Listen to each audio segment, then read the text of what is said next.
Hello, good morning students.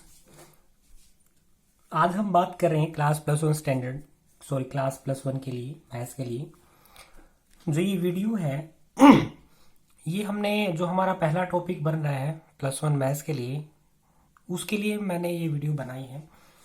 Name of the topic is sets. बहुत important topic बनता है। इस टॉपिक के अकॉर्डिंग पूरा का पूरा प्लस वन और प्लस टू मैथ्स चलेगा। मैं एक बार बता देता हूँ कि सेट्स होता क्या है। जैसा कि डेफिनेशन क्या कहती है, set is a well defined collection of objects. यानी कहने का मतलब ये है कि सेट होता क्या है। This is well defined collection. Collection का मतलब क्या होता है कि मैंने कुछ ऑब्जेक्ट्स को कलेक्ट कर दिया है। हो सकता है कि मैं कुछ नंबर्स को कलेक्ट कर दूं, हो सकता है कि कोई नाम है या कुछ भी हो सकता है, कुछ भी ऑब्जेक्ट या नाम वगैरह नंबर कुछ भी हो सकता है। जब मैं उनको कलेक्ट करता हूं, उस कलेक्शन को हम क्या बोलते हैं, उस कलेक्शन को हम सेट बोलते हैं। बट कंडीशन क्या है, it should be well defined. ये वेल डिफाइंड होना चाहिए। देखो, वेल डिफाइंड के बारे में मैं एक बार एक सिंपल सी बात बता देता हूँ कि वेल डिफाइंड का यहाँ पे मीनिंग सिर्फ एक ही है कि कोई ना कोई कंडीशन होगी जिसके अकॉर्डिंग कोई कलेक्शन बनेगा। हो सकता है वो ऑब्जेक्ट्स का बने, हो सकता है वो नंबर्स का बने, या हो सकता है वो कोई नाम का बने या कुछ फंक्शंस का बन जाए। वो बातें अलग अलग हो सकती हैं। तो कलेक्शन हो सकता है कुछ भी, बट वेल डिफाइन होना चाहिए। वेल डिफाइन का मतलब है कि किसी कंडीशन के अकॉर्डिंग जो मैं कलेक्शन बना रहा हूं, उस कलेक्शन के अंदर जो भी मैंने ऑब्जेक्ट्स डाले हैं, मैं बिना हेजिटेशन के मैं क्लियरली ये बोल पाऊं कि वो उस कलेक्शन के अंदर होगा या नहीं होगा। कोई ऑब्जेक्ट या कोई नंबर या कोई भी एलिमेंट की मैं बात करूं, अगर वो उस कलेक्शन के अंदर है और मैं 100% गारंटी से कहूं कि हाँ ये होगा। ऐसा नहीं कि उसमें श्योरिटी ना हो कि हो सकता है कि ये इस कोई भी सेट के कलेक्शन के अंदर होगा या नहीं होगा। मैं कुछ एग्जांपल्स दूंगा, ये बातें बिल्कुल क्लियर हो जाएगी कि यहाँ पे वेल डिफाइन का जो मीनिंग है वो क्या है। मैंने जैसे एक एग्जांपल दिया, मैंने कहा the collection of all vowels in English alphabets. English alphabet के अंदर सभी वाउल्स का मैंने एक कलेक्शन किया है। यहाँ पे मैंने कलेक्शन में क्या क्या लिखा हुआ है, यहाँ पे मैंने ए, ई, आई, ओ और यू, ये सारे के सारे क्या है, इंग्लिश वाउल्स है। अब मैं यहाँ पे गारंटी से और मैं बिना हेजिटेशन के कह सकता हूँ कि वाउल्स की संख्या जो है वो सिर्फ इतनी ही है। यानी वाउल सिर्फ यही है, इसके अलावा कोई और वाउल नहीं है। मीन्स यहाँ पे 100% श्योरिटी है। श्योरिटी होने की वजह से क्या है, एक सेट है। अगर कुछ भी ऐसा होता कि मैं किसी एक नंबर की या किसी एक अल्फाबेट पर श्योर नहीं होता कि हो सकता है ये वॉल बने या ना बने, तो इस सिचुएशन में वो सेट नहीं होगा। मैं एक एग्जांपल और ले लेता हूं।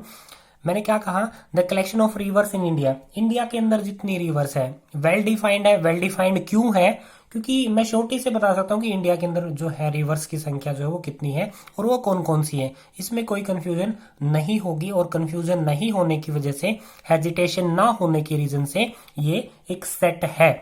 दूसरा क्या, नेक्स्ट क्या है, एक एग्जाम्पल और ले लेते हैं। The collection of all positive integers. जितने सारे हमारे पास पॉजिटिव इंटीजर्स है, हम श्योरिटी से कह सकते हैं, मैंने कोई भी पॉजिटिव इंटीजर लिखा, मैंने कहा 1 पॉजिटिव इंटीजर है, मैं श्योर हूं कि वो पॉजिटिव है, इंटीजर भी है।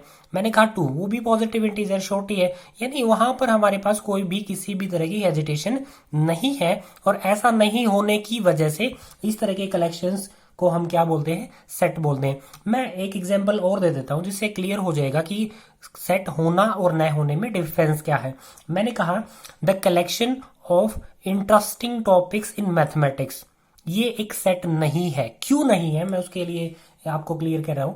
जैसे मैंने कहा कि इंटरेस्टिंग टॉपिक्स, अब वो हो सकता है कि वो इंटरेस्टिंग मेरे लिए हो सकते हैं, किसी और थर्ड पर्सन के लिए ना हो, सेकंड पर्सन के लिए ना हो, किसी और पर्सन के लिए ना हो सकता है किसी को स्टैटिस्टिक्स पसंद है और वो मुझे पसंद ना आए। हो सकता है मुझे प्रोबेबिलिटी पसंद है, वो किसी और को पसंद ना आए। यानी कहने का मतलब है जहां पर हमारी राय जो है वो अलग अलग हो जाए, जहां पर हम श्योरिटी से नहीं कहें कि ये ये मेरे लिए भी यही है और किसी और के लिए भी राय इसके ऊपर यही रहेगी। इस तरह के जितने भी कलेक्शन हम कर रहे हैं वो कलेक्शन तो हो सकते हैं, बट वो उनको हम सेट नहीं बोल सकते। इस सेट के लिए हम किसी इंडिविजुअल के लिए, हर एक इंसान के लिए, हर एक पर्सन के लिए वो एक श्योरिटी होनी चाहिए कि मेरी नज़र में भी वही है, किसी और की उसमें पॉइंट ऑफ व्यू से भी वही है। This is the proper definition, और we can say the exact example whether it is a set or not. Okay, तो समझ गए होगे कि सेट का मतलब क्या है। सेट का मतलब एक कलेक्शन से ही है, बट वो वेल डिफाइन होना चाहिए।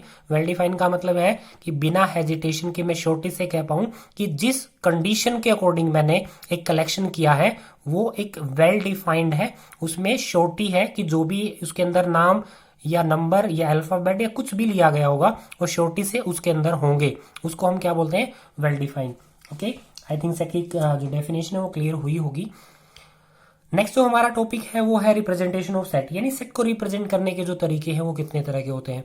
सेट को रिप्रेजेंट करने के लिए जो बेसिकली है वो दो ही तरीके हैं। सबसे पहला जो है वो टेबुलर फॉर्म, या हम इसको रोस्टर फॉर्म भी बोलते हैं। दूसरा क्या है, सेट बिल्डर और रूल मेथड। मैं एक एग्जाम्पल के उस अकॉर्डिंग आपको बिल्कुल क्लियर कर रहा हूँ ये चीज। एग्जाम्पल नंबर जो फर्स्ट है वो मैंने किसके लिए लिया है, वो मैंने टेबुलर फॉर्म या रोस्टर फॉर्म के लिए लिया है। इसमें देखो, सबसे पहली बात तो सेट को लिखने का जो तरीका है वो किस तरह से होगा, मैं उसकी बात कर लेता हूँ। जो इसमें एक पॉइंट रह गया था वो क्या था, नोटेशन। आई थिंक नोटेशन रहा था, नोटेशन फॉर द सेट, कि सेट को हम की जो नोटेशन है वो किस तरह से करते हैं। यूजुअली हम सेट को की जो नोटेशन है वो कैपिटल लेटर से ही करते हैं। कैपिटल लेटर यानी कि A B C and so on, और उसके अंदर जो हमारे एलिमेंट्स लिखे जाते हैं उसको हम क्या करते हैं, वो स्मॉल लेटर से रिप्रेजेंट किए जाते हैं। जैसे यहाँ पे मैंने लिखा हुआ है कि small letters A B C and so on. Representation की मैं यहाँ पे बात करता हूँ कि सेट को लिखने के जो तरीके हैं वो कितने तरह के होते हैं, तो वो दो ही तरह है। उसका मैंने एक एग्जाम्पल दिया। पहला एग्जाम्पल जो है मैंने क्या क्या क्या बोला कि ए इज अ सेट। ए क्या है, एक सेट है जिसके अंदर एलिमेंट्स लिखे हुए हैं। एलिमेंट कौन से हैं, ए ई आई ओ। मैंने यहाँ पे किया क्या है, देखो सेट को लिखने की एक जो बहुत इंपॉर्टेंट जो टॉपिक है वो क्या है। पहली बात तो ये है कि हम इसको रिप्रेजेंट इसकी जो नोटेशन है वो किससे करते हैं, कैपिटल लेटर से करते हैं। जैसे मैंने यहाँ पे कैपिटल लेटर क्या बताया, ए। उसके बाद जो इसके एलिमेंट्स हैं, यानी इसके अंदर जो हमने कलेक्शन जो ऑब्जेक्ट्स किए हैं, ऑब्जेक्ट्स का जो कलेक्शन किया है वो स्मॉल लेटर से होगा। यहाँ पे स्मॉल है। हर एक एलिमेंट को, हर एक मेंबर को हम क्या करेंगे, इस कोमा से सेपरेट करेंगे और इस तरह से लिखना। और एक बहुत इंपॉर्टेंट बात है वो है ब्रैकेट की। हम इसके अंदर सिर्फ और सिर्फ करली ब्रैकेट को ही यूज करेंगे। इसके अलावा अगर हम कोई ब्रैकेट और यूज करते हैं तो वो एक सेट नहीं होगा। ये बिल्कुल श्योरिटी है कि इसके अलावा हम किसी और ब्रैकेट का यूज नहीं कर सकते। तो जो हमारी टेबुलर फॉर्म है उसका एक ही तरीके, एक ही मतलब है, वो ये है कि जब हम सारे के सारे ऑब्जेक्ट्स जो कलेक्शन हमने किया है सेट के तौर पे, वो सारे के सारे हम यहाँ पे लिखे और उनको सेपरेट करें कोमा से। ब्रैकेट ये वाली यूज करनी है और उसको हम उसकी जो नोटेशन है वो हम किससे करें, कैपिटल लेटर से। तो A is a set of wall, ठीक है।